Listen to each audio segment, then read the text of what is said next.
सवाल है कि sine 12 degree into sine 48 degree into sine 15 degree की वैल्यू क्या है। ये प्रोडक्ट है इंटू, इसकी वैल्यू बतानी है आपको।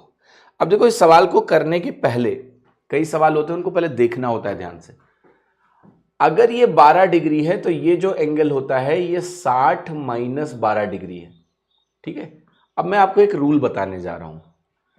कभी भी आपको साइन थीटा दिया हो इंटू साइन 60 माइनस थीटा दिया हो, और साथ ही साथ अगर साइन 60 प्लस थीटा भी दिया हो, तो इनका जो प्रोडक्ट होता है ये 1/4 साइन 3 थीटा के बराबर होता है।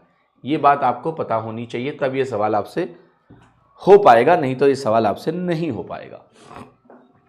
तो आप कहोगे कि देखिए सर, इस प्रश्न में मुझे साइन 60 माइनस 12 तो दिया है, लेकिन ये 60 प्लस 12 नहीं है।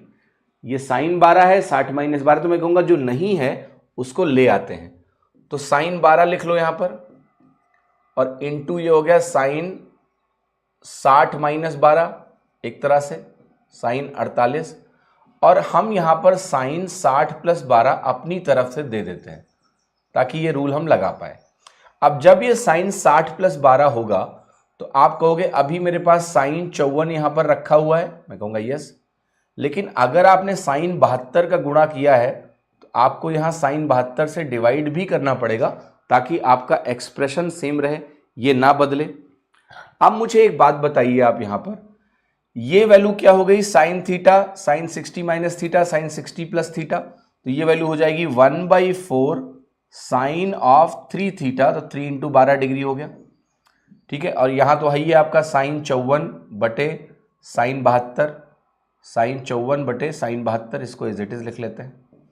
अब बहुत ध्यान से देखिए, ये जो वैल्यू आई 1/4 साइन 36 डिग्री, मजेदार बात यह है ये जो साइन 54 है ना, ये कॉस 36 के बराबर होता है। Sine theta cos 90 minus theta के बराबर होता है, और डिवाइडेड बाई अभी भी साइन 72 तो मेरे पास है ही है भाई, तो उसको एज इट इज लिखते हैं।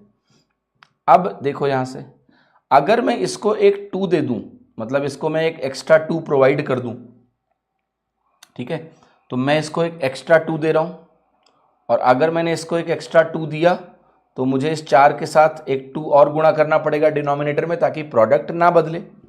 जैसे ही ऐसा करोगे ये वैल्यू हो जाएगी 1/8 into 2 sine theta cos theta sine 2 theta होता है, तो ये वैल्यू साइन 72 बन गई, डिवाइडेड बाई यहाँ साइन 72 आ गया, और ये दोनों वैल्यूज़ क्या हुई, कट गई।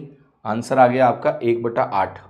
तो ये भी बहुत ही अच्छा सवाल है, और इस सवाल से आपको ये सीख मिली कि भाई यहाँ पर मुझे कुछ अपनी तरफ से गुणा करना पड़ेगा। देन पैटर्न रिकॉग्निशन, कि ये फॉर्मूला आपको पता होना चाहिए। अगर ये फॉर्मूला नहीं पता है तो एग्ज़ाम में आपको बेटा हो जाएगी तकलीफ, है ना। एंड आई होप अब आप समझ गए हैं, तो आप एग्ज़ाम में